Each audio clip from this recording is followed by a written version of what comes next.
Hi guys, welcome back with me again in this channel. So in today's tutorial, I'm going to show you how you can expand the timeline in CapCut PC. Here I've already opened CapCut PC.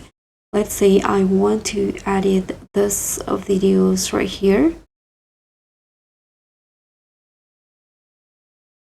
So open your project.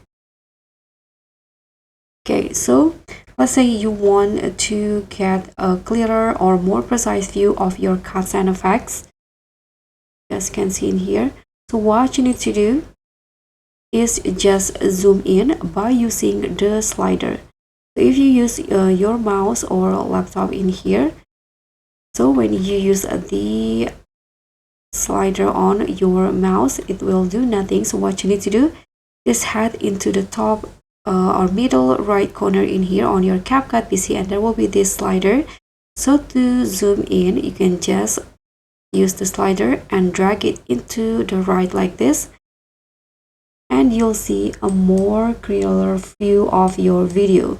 But if you want to zoom out, then you can just do the opposite. Just drag the slider to the left and the timeline will become smaller. So that's really easy tips from me, but I hope this will be helpful for you. Thank you so much for watching. Don't forget to like, comment, and subscribe. Also click on the thanks. Bye.